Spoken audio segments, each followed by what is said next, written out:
malam, Bapak, Ibu, dan saudara-saudara, serta anak-anak yang saya kasihi.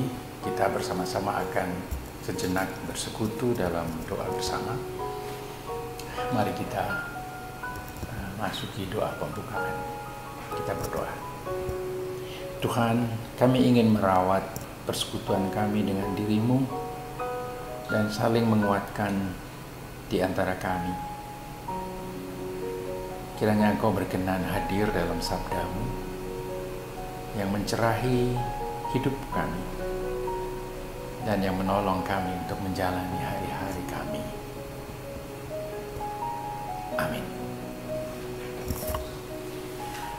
Judul dari refleksi pada malam hari ini adalah merawat persahabatan.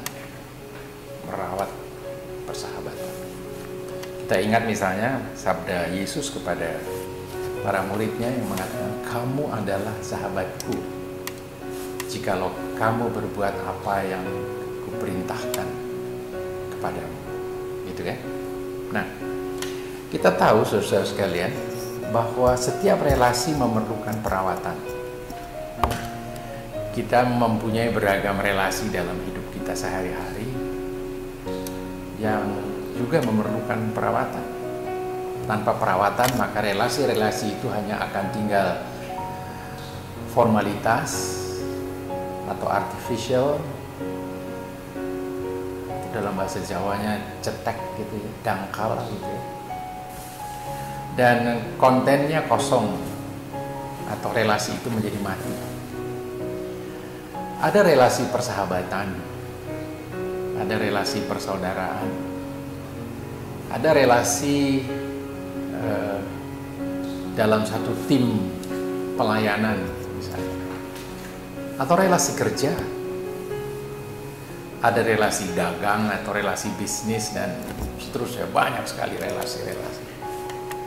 Dan suatu relasi hanya akan berkembang dengan baik bila ada kesediaan untuk memberikan waktu bagi pihak yang kepadanya kita berelasi. Dengan orang yang Anda sebut sahabat, tidak mungkin relasi itu lestari bila Anda tidak pernah menyediakan waktu sedikit pun untuk berada bersama-sama dengan dia. Kita menyaksikan bahwa ada orang yang pendapatnya aneh, mengaku sahabat, tapi hampir tidak pernah merawat persahabatan itu dengan berada bersama-sama sahabatnya. Orang mudah sekali mengatakan kami berada dalam satu tim. Keren kan? Satu tim. Akan tetapi ketika ditanya berapa banyak waktu yang secara khusus disediakan untuk bertemu dalam tim, berbincang, merapat, bertukar pikiran, berbagi wawasan, bersantai bersama, orang itu mengatakan bahwa ya tidak banyak waktu yang cukup karena kesibukan-kesibukan yang lain. Hal yang sama juga terjadi atau dapat terjadi dalam relasi kita dengan Allah. Mudah sekali orang mengatakan bahwa Allah adalah yang terpenting dalam hidupku.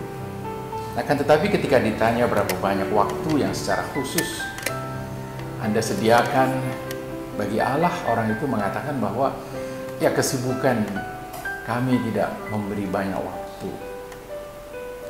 Lalu pertanyaan saya, hubungan seperti apa yang Anda sedang jalani ketika sedikit sekali atau jarang sekali Anda menyediakan waktu untuk merawat hubungan itu, relasi itu?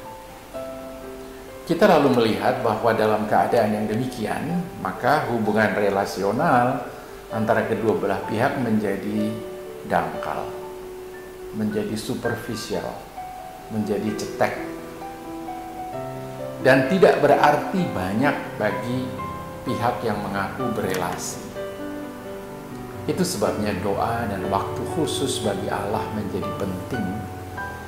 Kalau Anda, kalau saya, kalau kita ingin membangun relasi, apalagi relasi persahabatan yang sesungguhnya dengan Allah.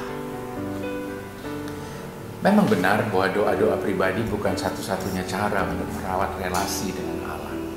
Seperti yang dikatakan oleh Yesus, salah satu ciri khas relasi kita dengan Allah ialah melalui relasi kepedulian kita kepada sesama yang paling kecil atau yang paling ringkih, yang paling terpinggir, yang paling menderita, atau dalam kata-kata Yesus sendiri, dengan saudaraku yang paling hina.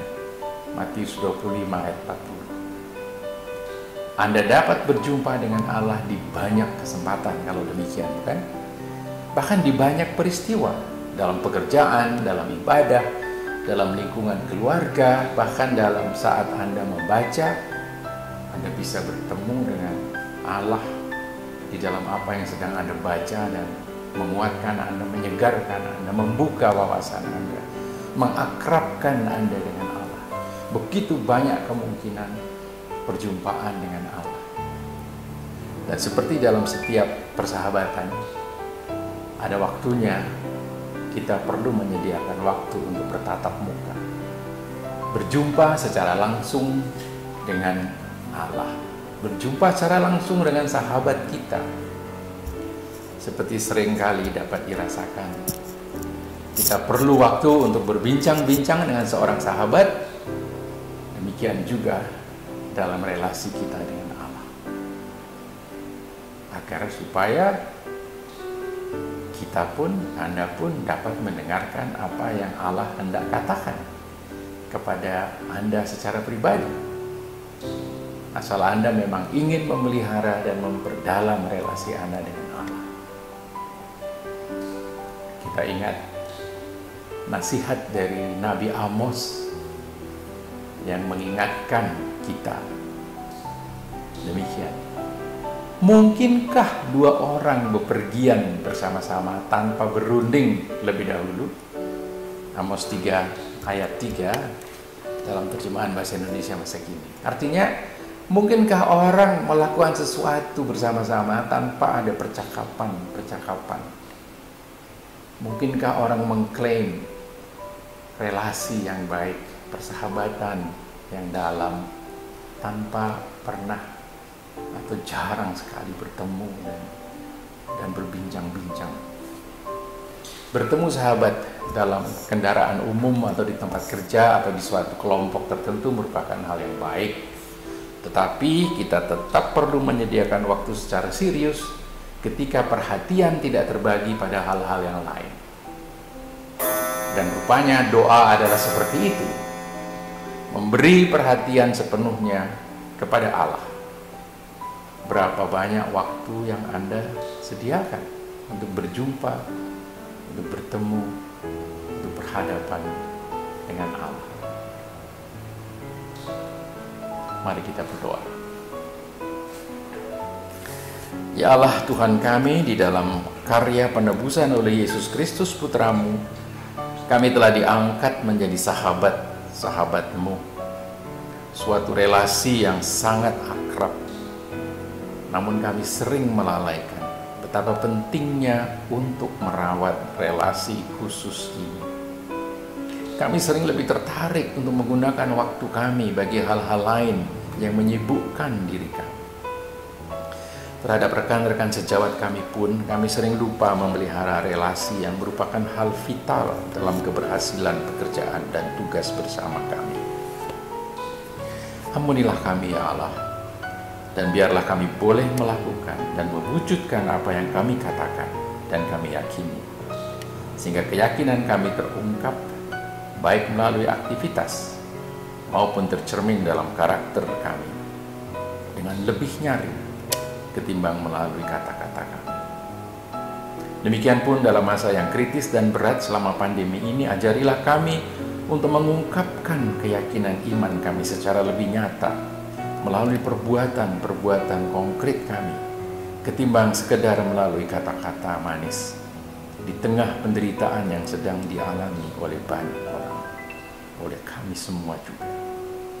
Dalam kerahiman dan kasih karunia-Mu yang nyata dalam Yesus Kristus, doa ini kami panjatkan. Amin. Selamat malam Bapak, Ibu, dan Saudara. Selamat beristirahat juga kepada anak-anak.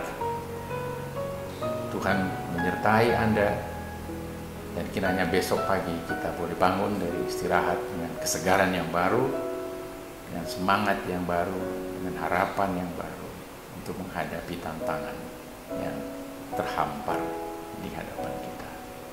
Selamat malam.